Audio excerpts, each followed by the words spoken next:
Good morning, and it is the 13th of October, and this is your tarot of the day. And we are T-minus 7 days until the retrograde has subsided, and we are in its shadow. I've had nothing but tech issues, personal issues, all kinds of stuff, and I'm just can't wait for this crap to be over. One more quick shuffle and a cut. And let's see what we got today. Okay, yeah. All right. So Earth, we have the Wheel of Fortune. Everything happens in cycles. If you're going to be losing a job or losing a client, a new one will come along. If you have one that you don't want, you'll find a new one.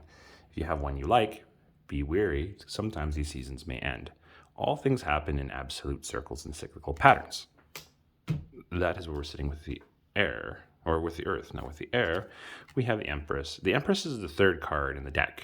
Zero, the Fool card doesn't technically count. With the Empress card, we see a mom sitting on her throne. She's the embodiment of all things nourishing, growing, reproduction, those sorts of stuff. Now, in our sword energy or air energy also applies to things such as communication and discipline. Be prepared to find yourself gestating a new discipline. And when you do, apply it, work with it.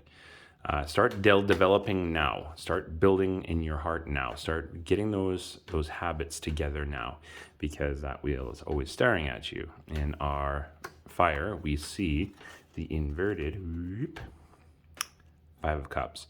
Now, with the Five of Cups, we see the Wanderer, who represents the person who you're reading for, sitting there staring at three cups and being very, very sad. They've been tipped over. The spilt milk analogy, and the river is blocking the advance to their destination.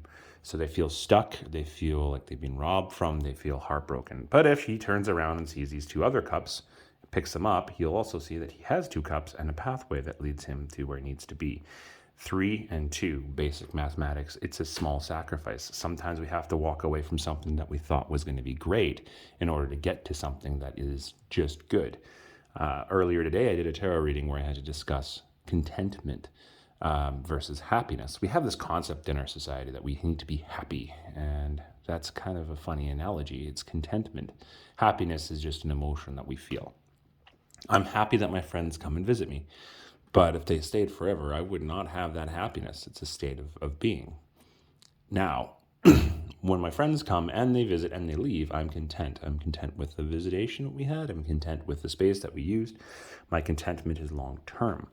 So the small sacrifice of something that makes you a little bit happy will actually help you with your contentment down the road, which will bring forward a lot more happiness. So today, as it was inverted, it's okay to sacrifice a little to gain a lot. That's essentially what we're looking at, because all the cups are tipped. You know, I have to remember, I'm not going to name the town that I was living in, because it'd be rude to them, but it was a mining community and all the mines shut down. And so people moved away. But a small group of people stayed behind, and to this day, they sit in the pub and talk about the day when this mine is going to open. But the mine is full of water and the doors are sealed. It's always this, it's going to happen, my big time is going to come, like the person who buys the Powerball ticket. It's okay to sacrifice. You're resisting that energy. Don't resist the energy of the sacrifice. Go with it and move forward. Why are you resisting that? Well,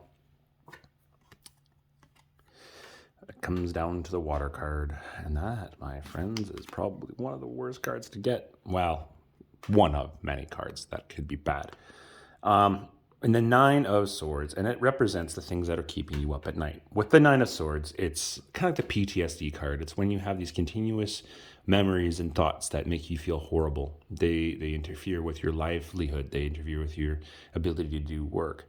That self-learned doubt, fear, and disbelief, and it is inverted, which means that we are not working on it. The only way to solve that is through hard shadow work. Writing down everything, journaling, asking yourself, is this true? Is this a true representation of my soul? And if it's a true representation of your soul, you have two choices. You can live with it or you can work on it. If you work on it, it'll solve a lot of your problems. If you don't, it's going to implode. So it's time for you to start stepping up your game and start working on that shadow game, that shadow work. that will help you with this, flipping these two, so you can address those cards and nurture those thoughts and nurture that pathway and that discipline that's going to help you turn things around. So, side note. Actually, no side note. That's incorrect. All right. 9 of Cups inverted is your head card. Your heart card is your 4 of Wands. Now, the inverted 9 of Cups. Remember, you have everything you want. You may have to stand on your own 2 feet for a while and just enjoy the moment of being on your own and having everything. But you have everything that you could ever need or desire. And you are resisting that. And that all has to play with this card here. You're alone, you have everything, but you're missing the thing that you want the most. And that you have to walk away from and enjoy and revel in the fact that you have everything you want. Allow that nourishment to occur and address those shadows. The only way to do that is to celebrate the things that you do have.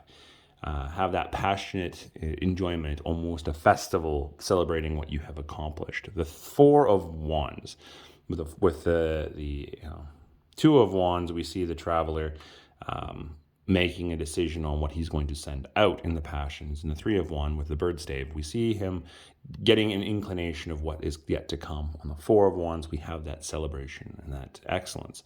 Celebrate yourself, celebrate your achievements, celebrate the things you have, because this is a good card. And if we flip this card right there and we celebrate what we have, then we can flip this card, and this card, whoop, can go away, and then a new card can come in its place, which is, ironically, on top of the deck, the Fool card, which is moving bravely into a new direction and making our plans and strategies. This is what we want, this spread. This